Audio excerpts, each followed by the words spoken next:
It's me die. Rely on yourself in no way. Believe.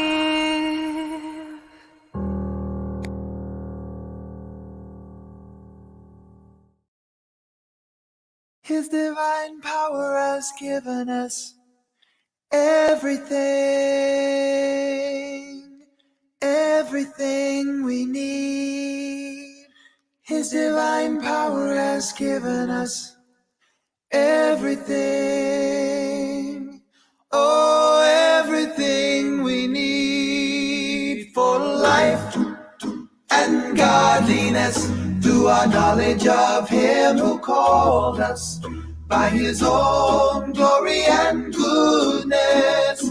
He has given everything for life and godliness, through our knowledge of Him who called us by His own glory and goodness. His divine power has given us everything, everything we need. His divine power has given us everything, everything we need for life and godliness, through our knowledge of Him who called us by His own glory and goodness. He has given everything for life and godliness, through our knowledge of Him who called us by His own glory and goodness. His divine power has given us everything, everything we need. His divine power has given us everything, everything we need. His divine power has given us everything, everything we need, everything we need. His divine power has given us everything, everything we need. His divine power has given us everything I'm ever gonna need. Oh, everything we need. His divine power has given us everything, everything we need for life.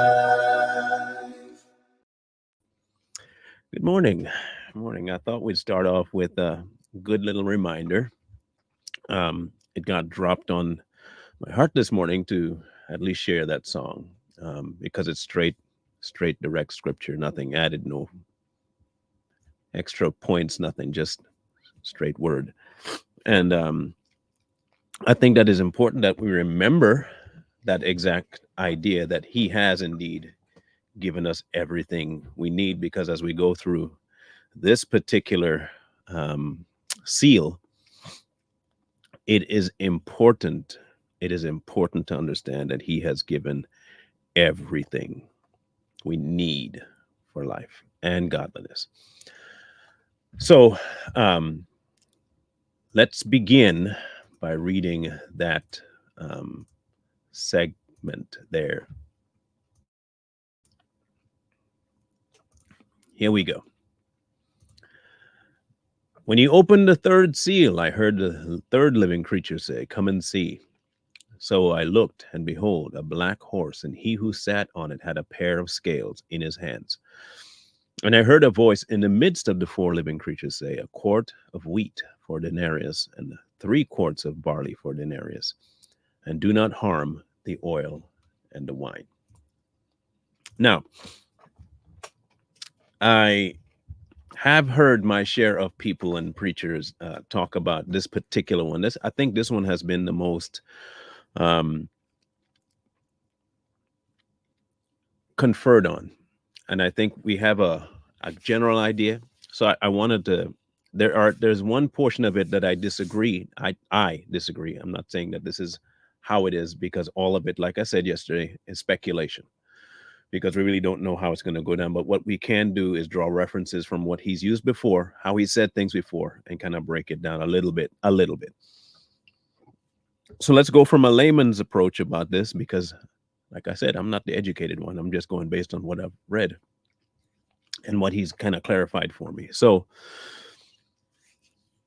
this particular horse is bringing famine, but not just any famine. It's bringing the kind of famine that the food is still available. It's just going to cost you an arm and a leg. In some cases, there are food that is just not there. The food is just not being produced. The food is unavailable. Famine. This particular famine does not say there's an unavailability of food. It just tells you the cost of it. And the cost of it is pretty stinking high. Usually a denarius is like a day's wage, sometimes between 15, 20 cents is what it was equaling about then, a day. So you're talking about, for just a quart, right, of wheat and 3 quarts of barley, you're talking about a full day's wage for food. So this is not a matter of whether or not the food is there. The food is plentiful. The food is just not available to some because it's expensive, and not many might be able to afford it. This is what is coming. This is the way the famine is going to be introduced. The famine is not going to come by way of lack. The famine is going to come by way of withholding. Now, if you know anything about what's happening now, you can see like I said, everything's a test. Everything is a precursor to what's going to come. There is always a foreshadowing, always a little heads up. Are you going to trust him and stop trying to find a way for yourself to figure things out? We are in what the people would call in a recession, inflation times, all that stuff is going on now where everything is more expensive. I get that. That's just a taste. That's not even close to where it's going to be when that horse gets released. Not even remotely close. Now imagine this. Let's take a reference point of what it says to what is happening now. Do you have to pay a day's wage for just flour? Or better yet, for the product to make flour? A day's wage. Do you have to pay that yet? No, not yet. Imagine now you have the average. Let's do some math. Okay, I'm going to do it with us right now. Just a little bit of mathematician stuff. Okay, and I don't like math. So right now, minimum wage is about $15, right? And say we do 8, so that's $120 right there for a day. 8. Now, 8 hours, $120. Are you paying $120 for any type of food? Just a single anything? Not yet. It's going to be like that. Now, this is the test, because to now you have a pretty high. Now, let's be honest. Today, what the price is now was not what it was 4 years ago. Can agree on that there is just not the same prices on food. It is exponentially higher, sometimes double, in some places triple the amount you used to pay. Okay. Still not a full day's wage. Now, this is going to get coupled. What I mean by that is that the mark is going to make this even more poignant. Remember, you can't buy or sell without it. Then it tells you that on top of that, that's the cost. So what are you going to do, Mr. and Mrs. Believer? What are you going to do? What are we going to do? There are two things. Remember the song, His divine power has given us everything we need for life and godliness. Not just life, but and godliness. Everything. He has given you everything. This horse will be the one to really test your trust of whether or not you believe what he said about giving you everything you need.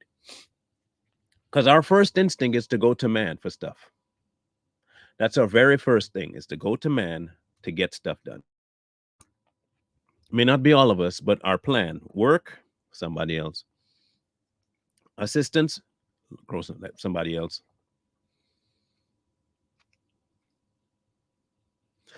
If you're not already, I would suggest you do anyway. I would suggest you do anyway. But here's the thing, okay? Here's what's going to happen. This is already happening here in Washington State. Listen carefully.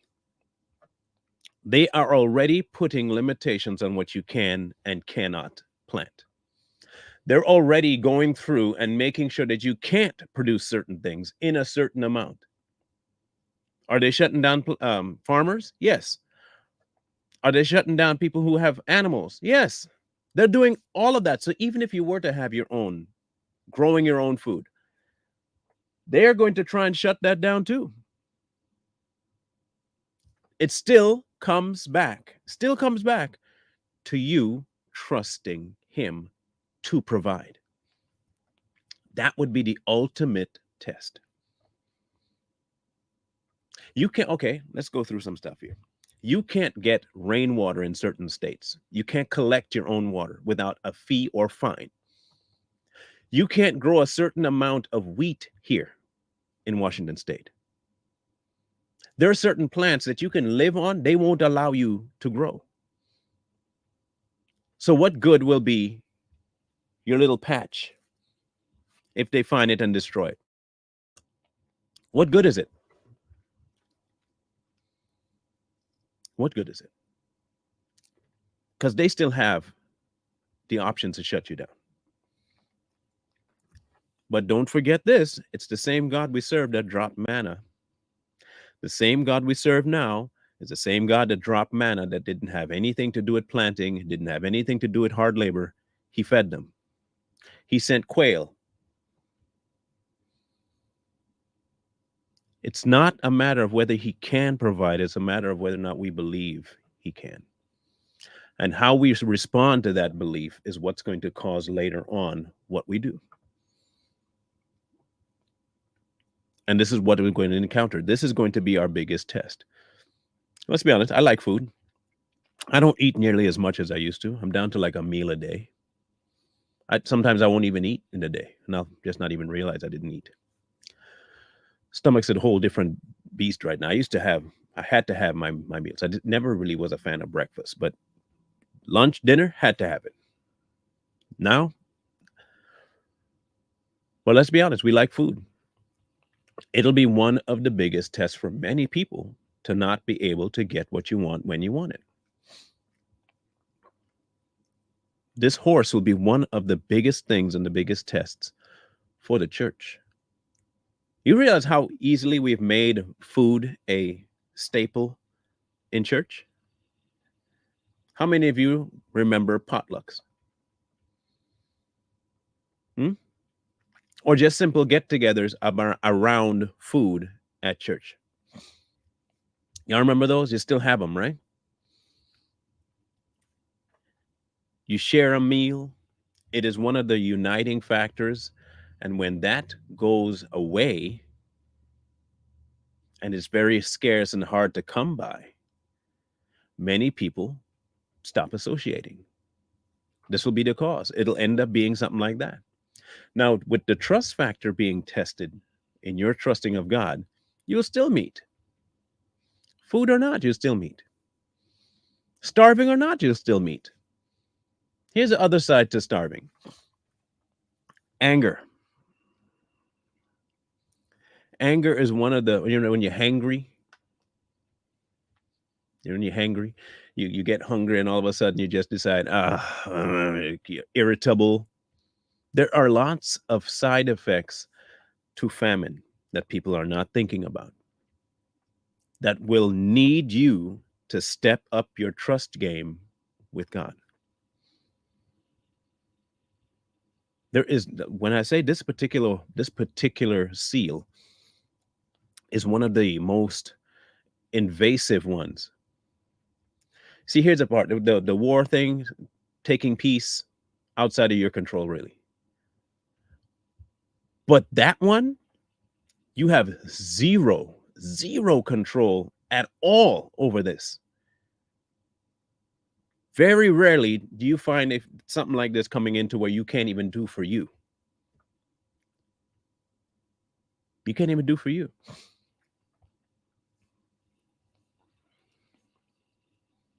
Now, the next side to this is the bottom half of this verse. And do not harm the oil and wine. And this is the one where I don't disagree in terms of they're wrong. I just have a different take on the oil and wine thing. And I think it can be all of them. I think my viewpoint is not um, so isolating that it's the only one or theirs is I don't think so. I think it could be taken multiple ways. But the way this one hit me very first when I read it was not the same as the famine. It didn't hit me the same as what would be in famine. When I looked at wine and oil and their application throughout the Bible, it was either in blessing or renewal. The oil in blessing and the wine in renewal. That's that's when I look at it in the book, every time oil and wine is mentioned, it's mentioned in two ways of a blessing, an anointing, and a renewal. New wine, the wedding at Cana, new wine. And I thought to myself, well, with all the stuff that goes on with the famine, the anointing and the renewal won't stop. It can't be touched. It will not be touched. There will still be people being anointed with the oil of God. There will still be people embracing the new wine. In all of the famine, in all of that, I think it will actually bring forward a people that is way more in tune with who and the heart of God than ever before. And I don't mean new people, I just mean the people that were stagnant, people whose faith has not been tested fully. They've had ease, they've had it pretty easy. They've had money, they've had some sort of comfort throughout their life, but they had not been tested to the point where the oil and the wine was all that was important to them. And I think that's what's going to end up happening. I think that within that famine, the oil and the wine won't be touched because the oil and the wine are a direct result of God's intervention in his hand, period. He's the one that anoints, and he's the one that gives new, which is a great, great thing. The other aspect that people look at it as though is that the oil and the wine are a higher end commodity, and so they won't be touched for whatever their reasonings are. I can't make that correlation in my head. I understand that they might be, but in reality, it's not really that case. Oil and wine were kind of like it depended on the quality of the wine. There were tons of people that had wine, but it wasn't good quality. And there are tons of people that had oil, but it wasn't plentiful. So for him to not say not touching the oil and wine, it wasn't, and not incorporate it with the rest of the foods that you need. It just kind of seemed like it was a separation between the two.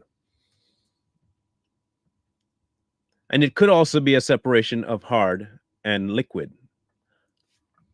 I don't know. But what really jumped out at me first was the use of oil and the wine. And why would he mention oil and wine? I've always realized that when you read the book, when he specifically points out something, that there is a, I don't know, there's something very direct about him pointing out things, even with the wheat and the barley. Something tells me there's something more about that. I don't know that that's all famine. He's separating the wheat from the tares, right?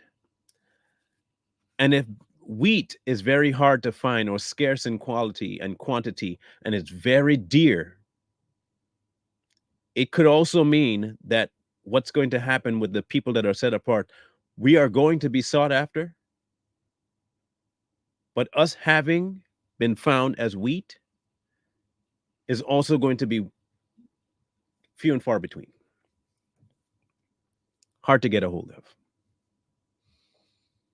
Not saying that's what it means. I'm telling you what jumps out at me based on all the other references of these words throughout the Bible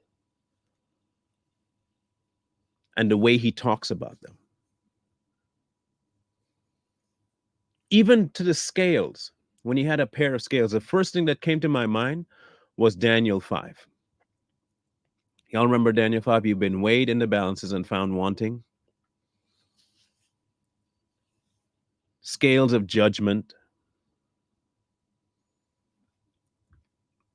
I have always looked at verses like this and thought to myself, it is not just looking at it and seeing it, okay, yeah, there are tons of verses that are just blam, it is what it is, and you don't have any other attachments to it. This isn't one of them. This is definitely not one of them. He encapsulates just about every story he's ever told us, any aspect of himself he's ever told us in one specific statement.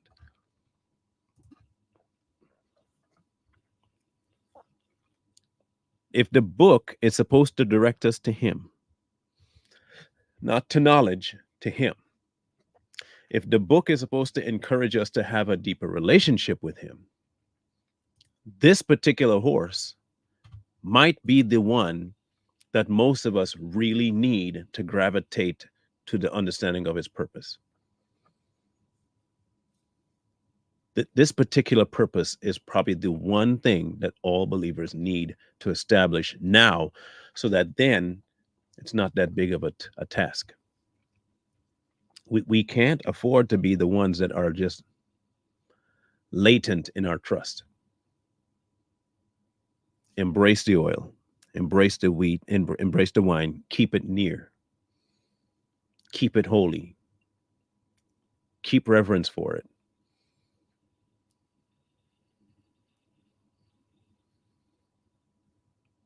Because when starvation starts showing up, and I don't just mean starvation of food, you're going to come to a time where you cannot speak as freely as you want. So there will be a time of even famine for the word. There will be a famine for the word, either by people hungry for it or people not being able to hear it freely. Today, you can turn on any channel and you hear it. You can put it on YouTube. You can find the word any way you want. It may be even messed up, but it still can hear the word today. There's a coming a time where you're not going to be able to do that. You're going to have the word hidden. You're going to have the word as part of your day-to-day routine where you do not forget it, where the oil and the wine can't be touched. You're going to have to keep that. Because there's going to come a time where it's going to be too expensive to find. It could come at the cost of your life.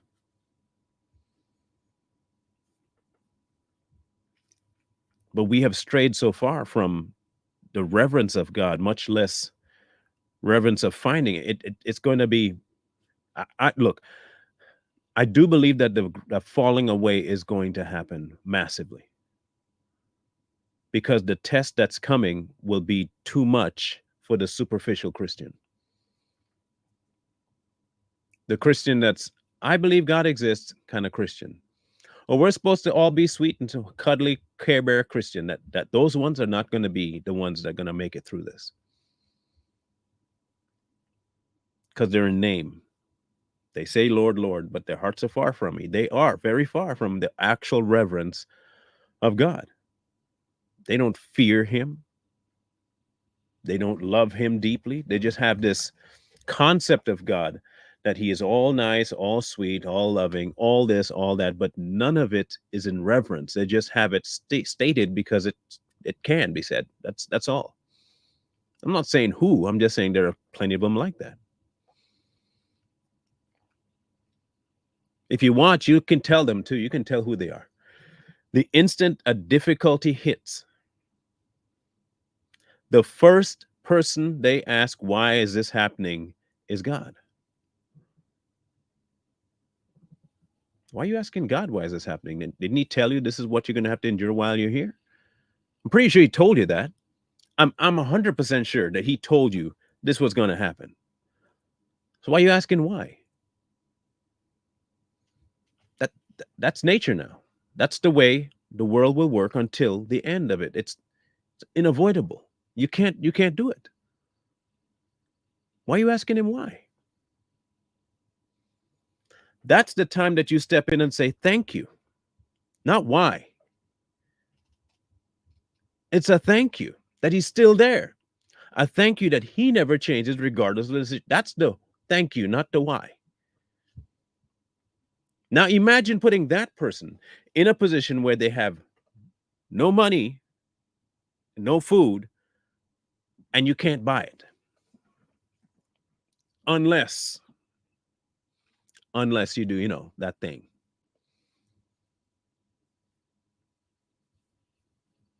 Unless you do it, then you can do all you want to do. Until then, the question is, will they give in? Because it's real easy to do. It's easy to do. The small things and the big things matter, but you get more of a habitual thing with the small. How easy is it for you to be in need of something and you start to create ways for that thing to happen? It's not necessarily a need, it's a want. Partial need, but it's a want. And you go and you decide to try and make it happen. You don't confer with God because it's a small thing. It's just a small thing. It's day-to-day stuff. I'm not going to consult God on that. Why would I need to? He knows I can do my stuff. I'm supposed to handle my day-to-day stuff. So you go do it. And then these small things keep happening. Yeah, I do Barbara DeMark. And you keep happening and you keep going to yourself to do it. And then eventually a little bit bigger issue happens. But you thought, I could handle the smaller ones. I guess I could handle the big ones too. So you start handling that by yourself. But it doesn't always, go right. But you keep going. Then a bigger one starts to come up along. You say, well, I guess I could take this to God, but I'm pretty sure he has given me what I need to do, so I'm going to do it, and you do it. Then something hits you really big. The first thing you say is, why this? Instead of when you were going through your smaller things, when it was so easy to say, God, it's a trivial thing. I get it. But, if you can take care of it, that'd be amazing. Thank you. If you just practice that with the small, the big thing would have been like, nah, God's got this. I'm good. The practice of taking everything to him is essential. Because when this horse shows up, there is no smaller thing. There is only from 0 to 100. And you have to get to the point right away where you have to be immediately trust. Or you will do what you've done with the small things and try to handle it yourself. And handling it yourself in that situation means you go and get what needs to be gotten by the world standard. What you practice eventually becomes permanent. Not perfect, permanent.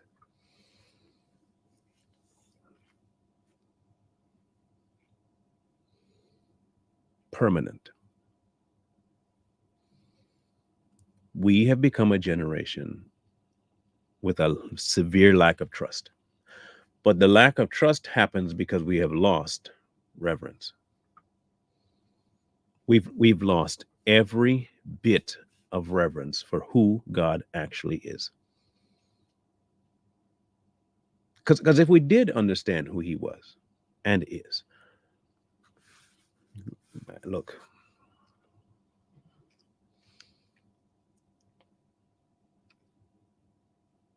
let's just break this down real quick. The best place to go to for this is this, okay? There's only one spot to go to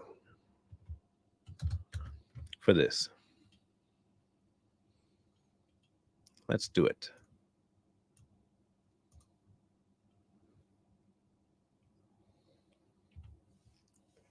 I want to read this, and we'll read it almost its entirety because it is this essential to understand who we are dealing with. Okay? Y'all ready for this one? Let's let's break back some stuff here, and we're gonna go deal with who God is and why it matters who he is because of what's happening with that black horse. Job 40. Moreover, the Lord answered Job and said, shall the one who contends with the Almighty correct him? He who rebukes God, let him answer it. Then Job answered the Lord and said, behold, I am vile. What shall I answer you? I lay my hand over my mouth. Once I have spoken, but I will not answer. Yet twice, but I will proceed no further. Many of us say we want God to talk to us, right? But what if what he has to say is that to you, to me? Who are you, bro? Like, what do you think this is?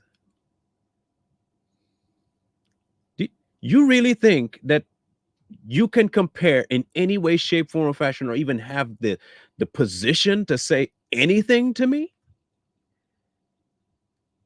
In a, I could snuff you out and be 100 billion% warranted in it.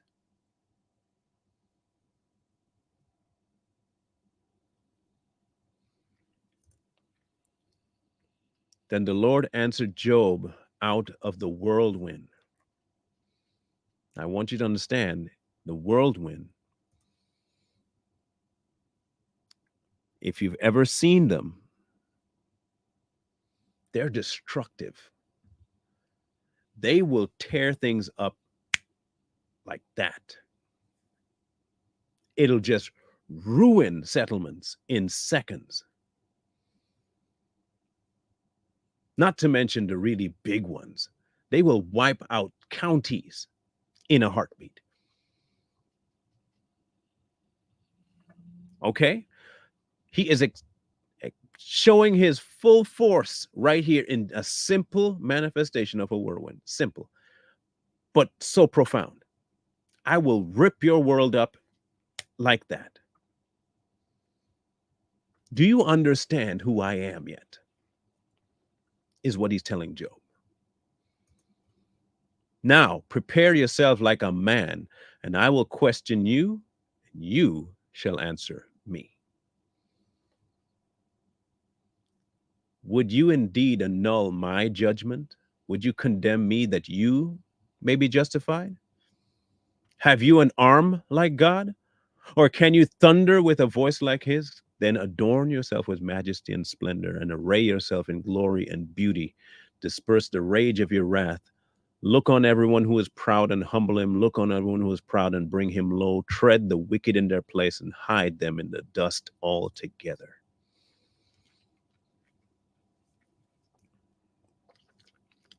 Do you remember that song, What a Mighty God We Serve? Y'all ever sang that one when you were going to church?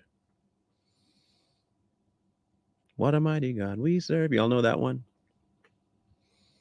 Even that in that song, I think we even trivialize his power in that song. Because it sounds so playful.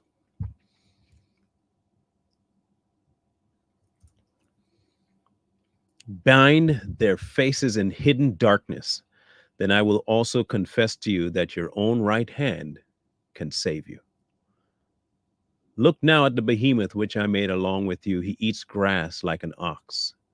See now, his strength is in his hips and his power is in his stomach muscles. He moves his tail like a cedar. The sinews of his thighs are tightly knit.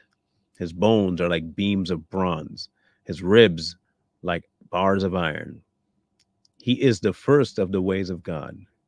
Only he who made him can bear his sword, can bring near his sword.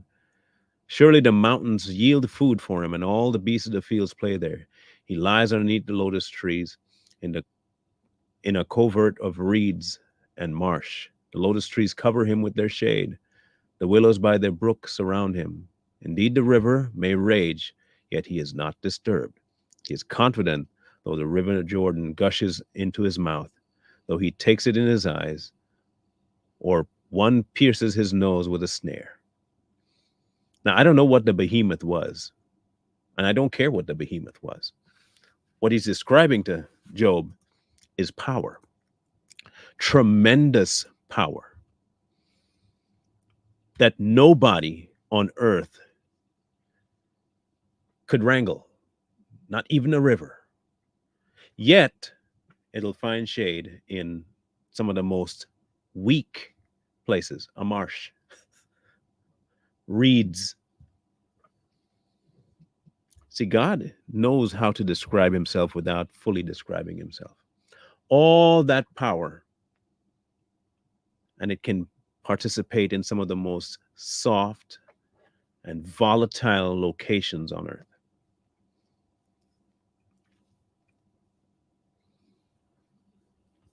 So when we have lost reverence for God, just understand that he has not changed.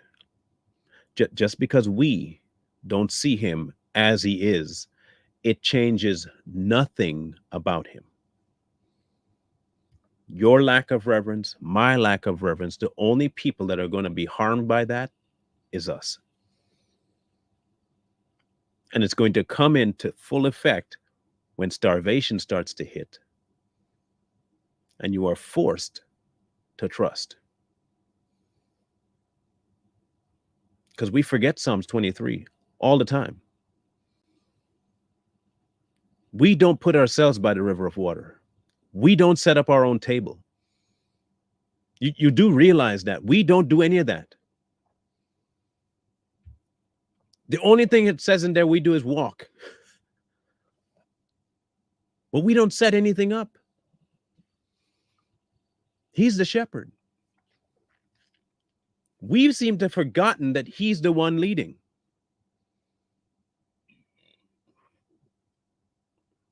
If you don't see him leading now, how are you going to find him when it's that difficult?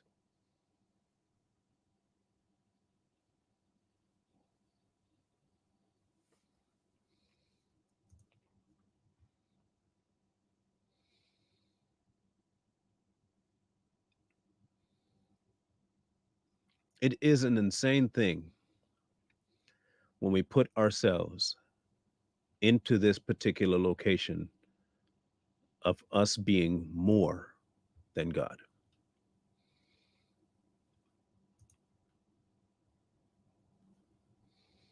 Eventually, though, after he's confronted us and put us in our place, this is usually our response, or at least it should be. Then Job answered the Lord and said, I know that you can do everything, and that no purpose of yours can be withheld from you.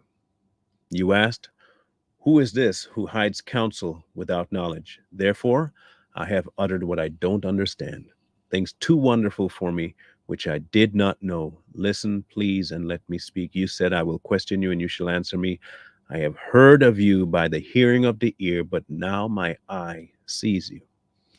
Therefore, I abhor myself and repent in dust and ashes.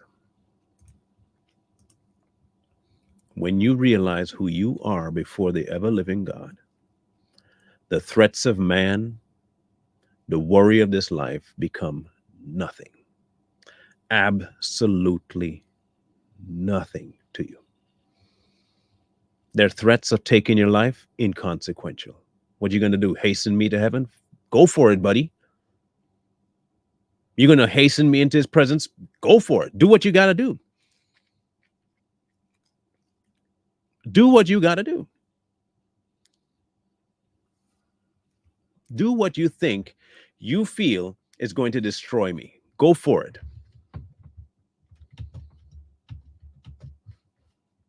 Go for it.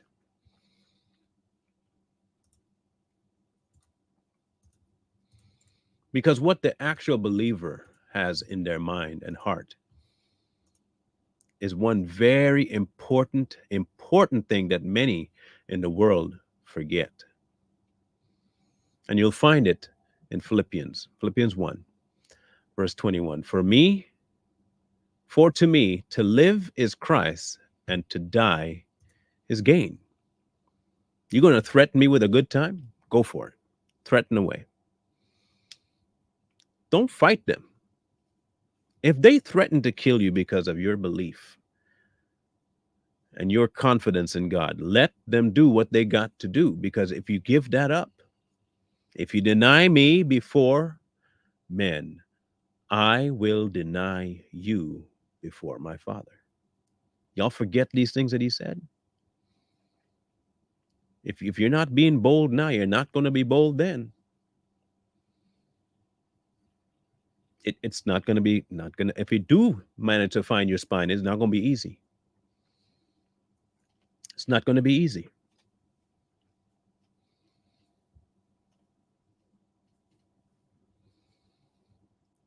A lot of us go through this Christian walk very superficially. I mean, exponentially superficially. We just decide, okay, we're just going, but it is what it is, blah, blah. I go to church,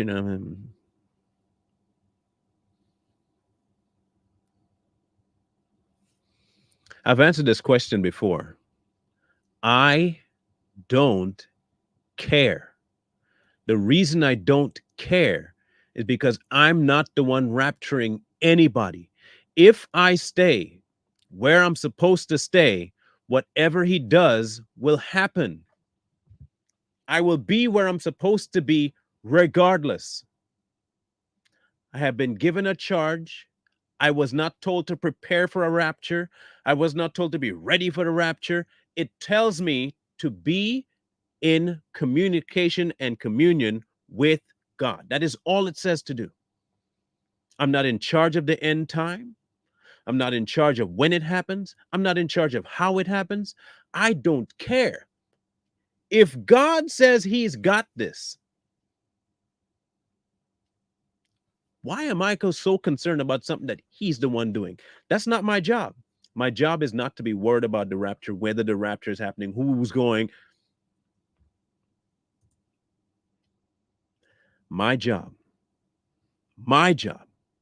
is to follow God with my whole. That's it. That is all.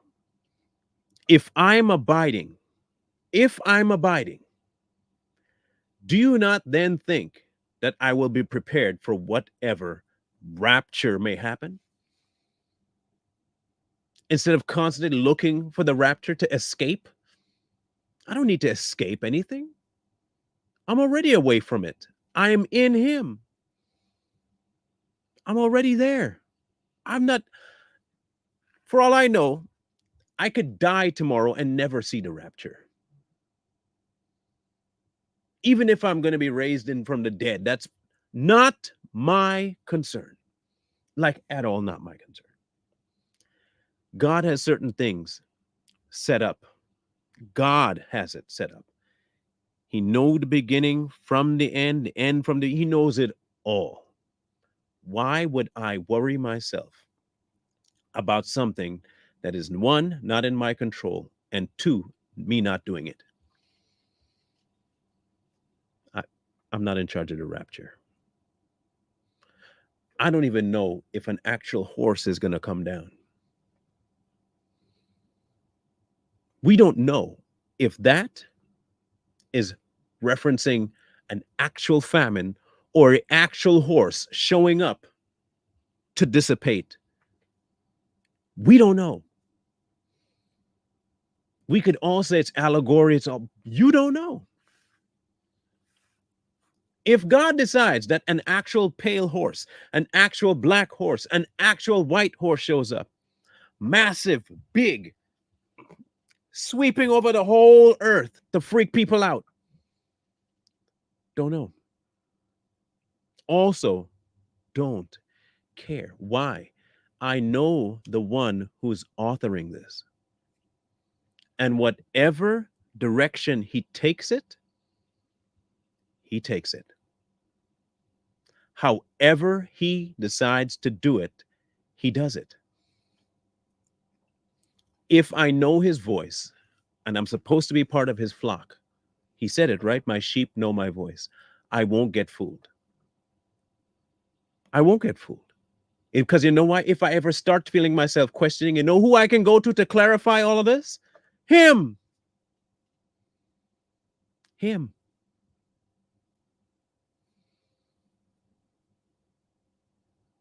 Him.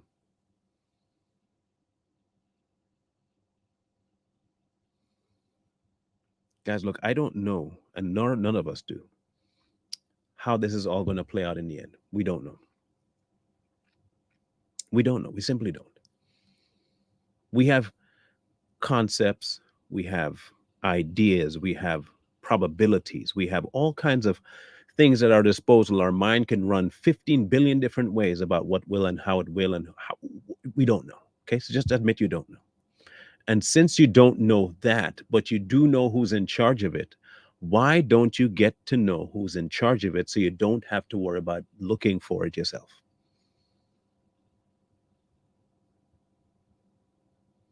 Noah didn't know exactly how. He just knew it was going to flood. He didn't know waters would be rising from underneath, out of mountains, from the top. He didn't know that. He was just told, build the ark. It's going to flood. All right, bet. He didn't say, well, okay. I know you told me to build the ark, but here's what I need to know. Where's the water coming from? And not only where's the water coming from, how is the boat going to stay buoyant if the water only rises on one side versus the next? What's a boat? He didn't go into any of that. God told him, build an ark. To the point where he told him dimensions. Pop, pop, pop, pop, pop, pop, pop. All Noah did was do it.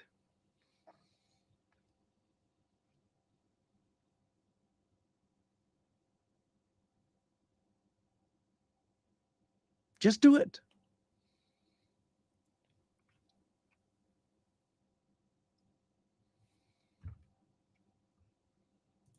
And why not? Why not? Please tell me why not?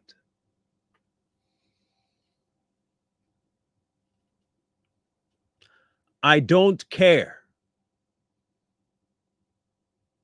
I simply don't care. It's not my concern.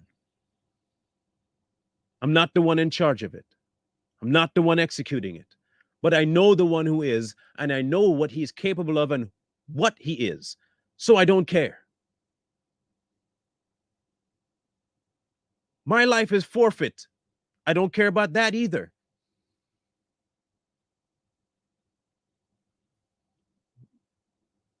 So why should I not use I don't care loudly?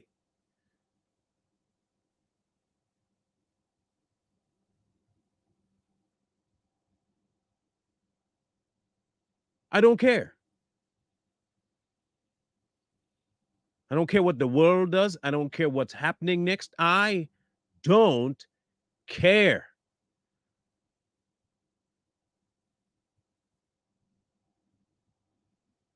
If I believe that God is who he is, if I know he has all things under his power, why would I care?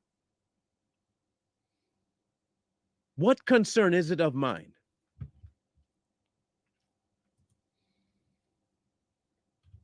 It's going to happen whether I care or not, is it not? It will. It will happen regardless of what I think and how I think it should take place. How he is going to do it will happen. Point blank, period. My whole idea of what an illusion is, what it might be, might not, it's inconsequential to what the God of the universe is going to do and how. I simply rest. I simply am happy. I'm simply happy to just be. Just be.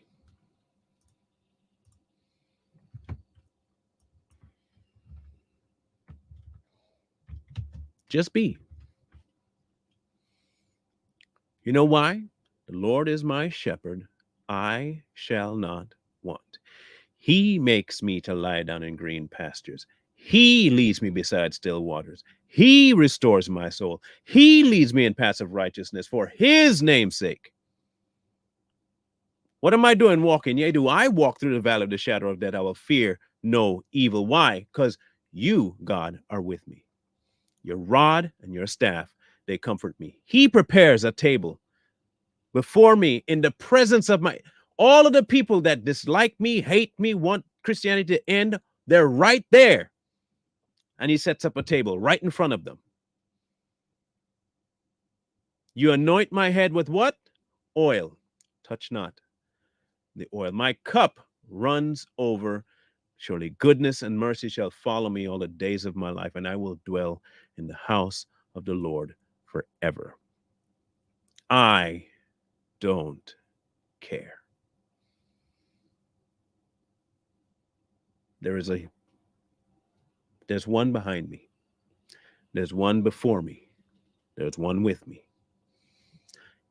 All encompassing. He did it for the Israelites when they left Egypt. He was their light and protection. He did it for Samson. He did it for David. He did it for Shadrach and those guys. He did it for them. He has not stopped doing it yet.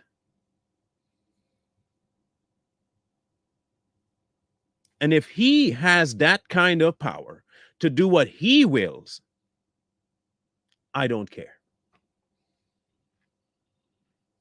He gonna do what he gonna do, and I trust that he was doing what is his will, not mine. That's why I don't care. I don't care how he executes it. I don't care when he executes it, because he's the one in charge of it. I don't need that burden of concern. I don't. He didn't ask me to carry it. When this black horse shows up and the famine does hit in this way, we are going to be tested. And I don't care how much famine hits, my trust has to be there.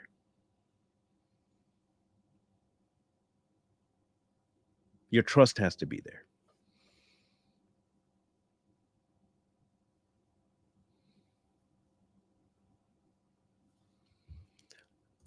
I want to know where I said it was not a concern. And exactly what am I talking about when I say I don't care? See, when y'all don't know how to listen, it's not on me. If y'all ears aren't working, that's not on me. If you don't know how to follow a conversation, just say you don't know how to follow a conversation. If you don't know what English is, just say you don't know what English is. I don't know how this is difficult. I don't see how this is difficult, bro. I really don't. Every time you come in here with this crap. I don't get it. Why are you here if you can't follow simple statements? I don't understand. If there is a famine coming, and I know the one who will feed me, why am I worried? Why do I care? The whole point is to get to know God right now, so that that point of view does not affect your walk. That's why I am making sure that I am in line, lockstep with him. Famine hits, don't care. Why? I know the one who feeds me. I don't see how this is difficult.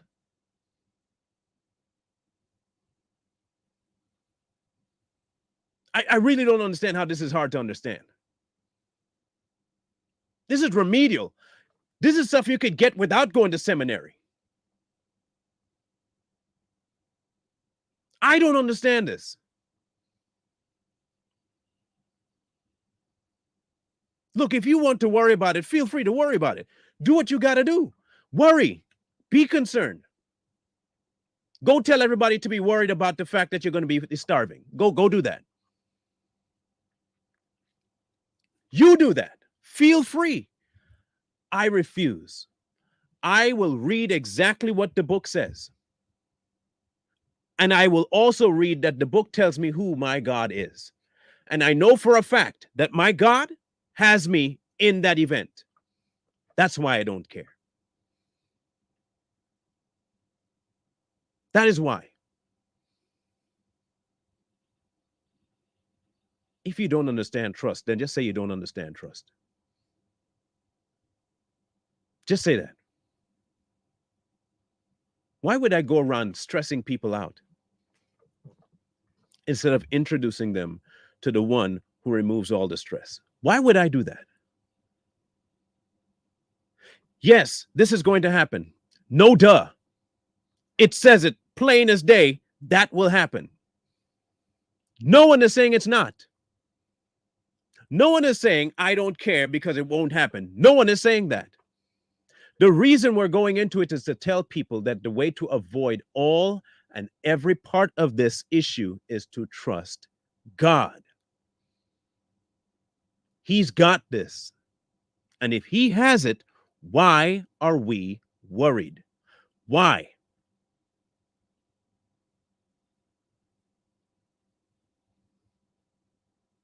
How is it that some of these disciples went through the kinds of stuff that they went through, boiled in oil, beaten, body parts removed, and they still pursued God? They still stayed there. They did not run. Why? They knew who they served. If you know for a fact that the Romans are going to kill you if you keep talking, and you keep talking, you know what that shows? They don't care what the Romans can do. Do your best, man. Go for it. You think you're going to shut me up? Jeremiah had the same concept. I can't not talk. You want me to not? You what? For crying out loud, Shadrach, Meshach, and Abednego, they didn't care either. Go ahead, put me in the fire. Go ahead. Put me in the fire. I bet you nothing will happen to me. Go ahead and put me in the fire. Well, I'm not doing what you asked me to do. I'll tell you that much. Go ahead and put me in the fire. Do what you got to do. I'm not bowing, though. I don't care what you try to do. Go ahead. God's got me. Oh, you going to throw me in the lions? Go for it. Do what you got to do. Oh, you put me in prison? I'm going to preach in there too.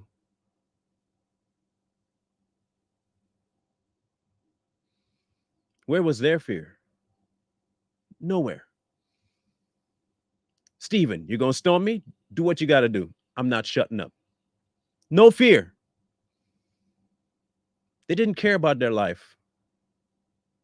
It was vested somewhere else. They didn't know how they were going to die. They also didn't care how. They had one purpose and one purpose only, and that was to speak. None of them knew how they were going to die.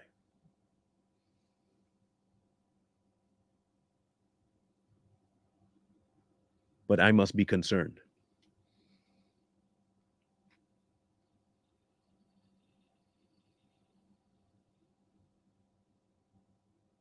I'm not. I'm not concerned at all. I do not care. However God handles his stuff, he handles his stuff. This is his end, not mine. This is his doing, not mine. This is his job, not mine. The whole of man is to follow and fear God. That's it. That's it.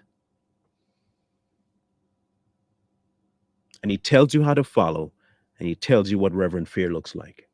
Do that. Famine won't affect you. Persecution won't affect you. It's expected. It's welcome, in fact, because if it's happening, then you know for a fact that you're on the right path. Let them welcome the fact that they hate you because you're a Christian. Let them despise you. Let them call you every name in the book.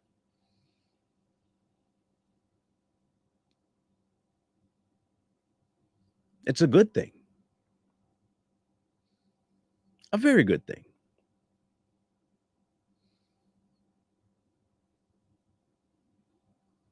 I'm not worried. I'm not caring. I don't care. I don't care because it's not for me to care about. Because when I care about the things that I cannot control, they become God to me.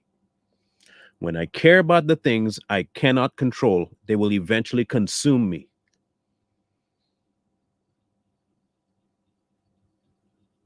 When I put too much emphasis on something that God already says He has, I'm denying His power. I literally am. I'm looking to Him and said, you know what? I know you said you got that, but man, come on, famine. Ooh, man, famine.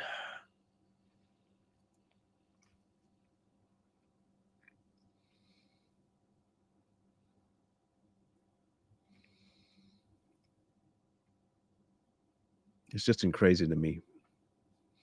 It's a crazy thing to me.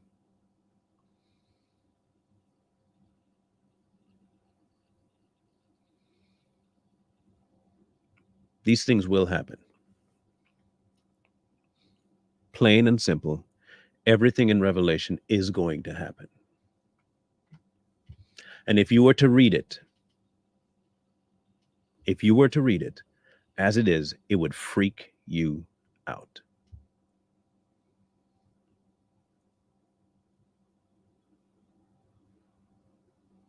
Tell you what, Michael, how about this? How about if you stop trying to police my word usage and you go start your own thing and say it how you want to say it? How about that? How about you use your so-called intelligence in English and do your own thing and let me speak the way I speak to people who will understand? How about that? I got an even better idea for you than just coming in here to say stupid stuff like this. If you have a better way of saying it, go say it. Don't come here to tell me how to say it, though. You didn't walk my walk. You're not in my shoes. And I don't want you walking in my shoes. You got your own shoes. Go do your own thing. I'm not here for your approval, though. I'm not here for anybody's approval. So if you're displeased with the way I say stuff, move on. Go find somebody you like. Or do it yourself. It's that easy, bro. It's that easy.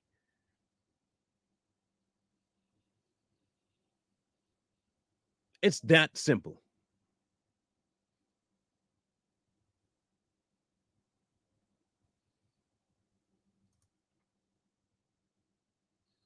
I don't understand y'all. Go make your own stuff. Make your own program. Speak how you want to speak. Elaborate. All you want. But if you just don't understand actual English, just say so. I have not said anything the Bible didn't say. I have not said anything God didn't say.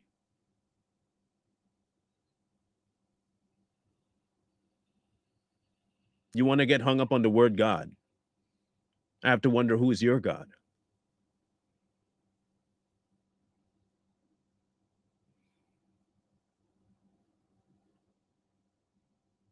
I have to wonder.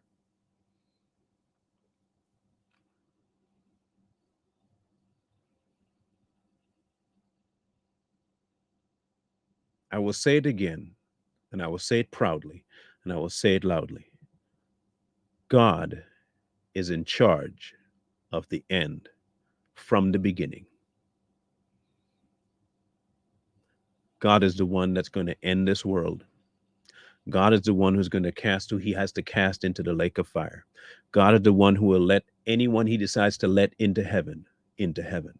God is that person, not me. I have no hand in the execution of God's way.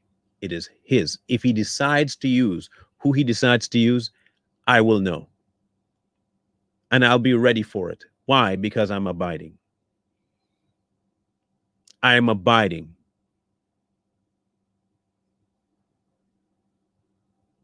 Okay, Michael, tell you what. I'm going to bring your comment up so you know exactly what's going to happen next. I don't care about your point of view. I don't. So I'm going to tell you this before I exit you from the room. Do not come back here for any reason. I mean, at all. Not even to apologize. Apologize on your own time and make peace with God, and I will make peace by forgiving you eventually. But I don't want you back here. Especially with your deformation about God. I don't want you back here. Go serve whatever God it is you have in whatever format you wish, but don't come back here. Okay? Don't come back. Please don't come back.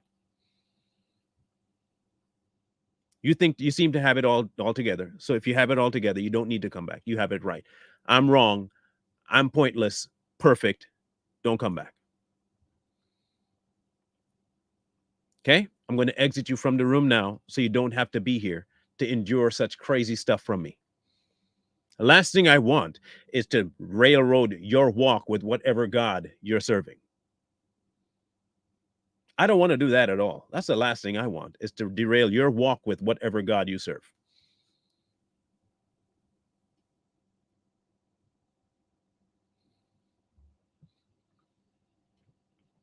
I hope y'all realize something. And look, like people say, you shouldn't address him because I have to address it for this reason. Every time I speak on something here, that's something that somebody needs to hear, not because of how I'm saying it, but because it needs to be heard. There is always, every time, someone to fight against that specific thing. You notice I'm telling you to trust God, and he has an issue with who I'm talking about. You don't find that kind of weird? He has no problem with the text. I say to trust God fully because he's got it. Don't say God. God's not in the Bible. You don't find that kind of odd? I don't find it necessarily odd, but I do know that when that happens, it should be brought up. I'm not being distracted at all. Just know that I'm not being distracted. But they happen for a reason. Every time, and you can go back and watch, every time something like that happens, it happens for a reason.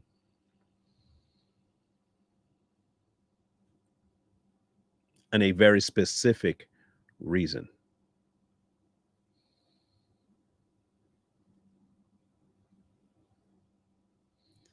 The devil will always find a way to try to persuade you of something else. Remember the subtle thing I talked about yesterday? Here's how that was. Are you sure you're talking about the same God? When you say God, do you mean God or, God? Like, you see how that works? What do you think the very next thing would have been? He'd have gone to the extreme. That's exactly how the devil works, to the extreme. Starts off nice and soft, little question here, and then whoa, huge question there, and then whoa to the other side. He did it with Jesus. He did it with Eve. He's still doing the same thing. Butterball question, wham, right hook.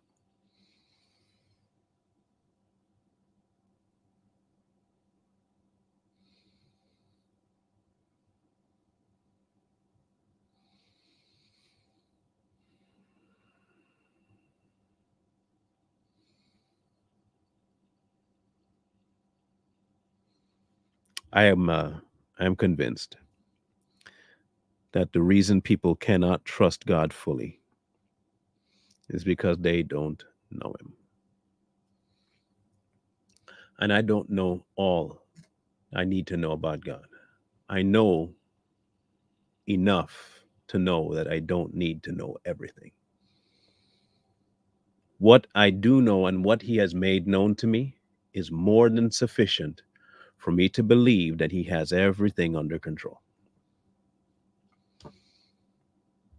Some people want microscopic proof.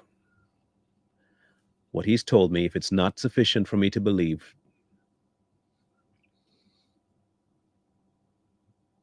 almost have you persuaded me to become a Christian. Almost.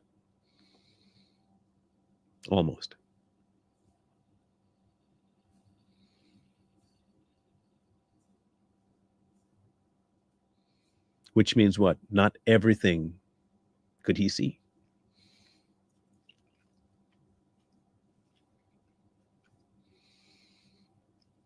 If y'all are watching this and you worry about the end times, don't.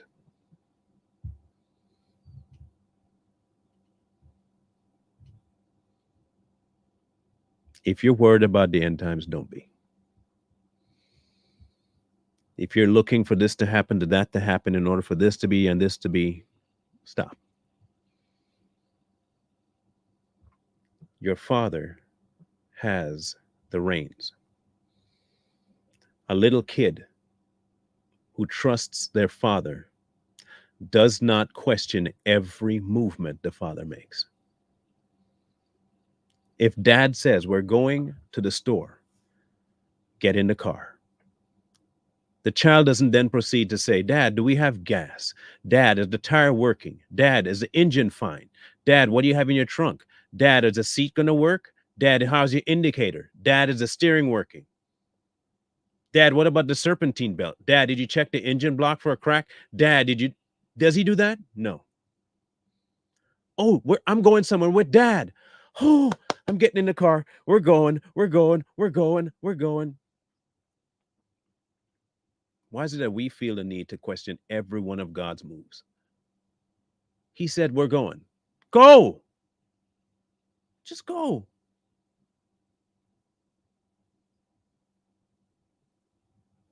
Trust the man. Trust him.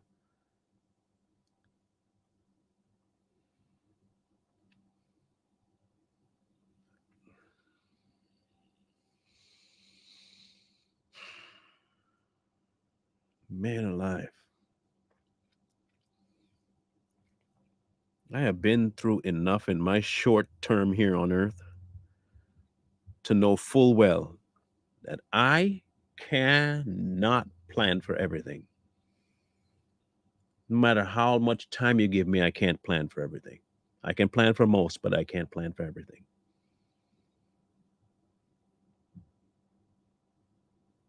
But I have encountered someone who has planned for everything. Everything. And since I cannot even think of everything, why am I forcing myself to do that?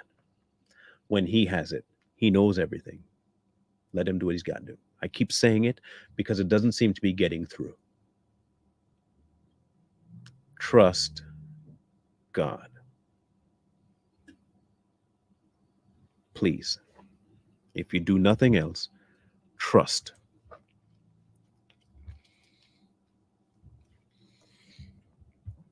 Tomorrow will be the pale horse. The pale horse is this. When he opened the fourth seal, I heard a voice of the fourth living creature saying, come and see. And so I looked, and behold, a pale horse. And the name of him who sat on it was Death, and Hades followed him. And power was given to him over a fourth of the earth to kill with the sword, with hunger, with death, and by the beasts of the earth. What's your prep for that? What's your prep for that? You got a prep for that too? Nope. You know who does though? Okay. I'm glad you know who does have a prep for that.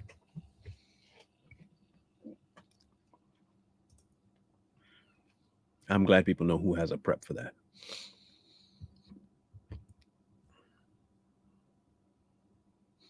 In any case, Savage Patriots will be on today, 6:30 Eastern.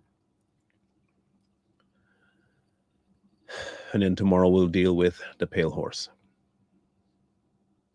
Next week, Friday, we will have our guests back next week. Crystal and her husband will be with us next Friday. I think some of you all remember Crystal. She came on the show twice already. And she'll be coming on next Friday with her husband. So we'll have a nice little discussion with her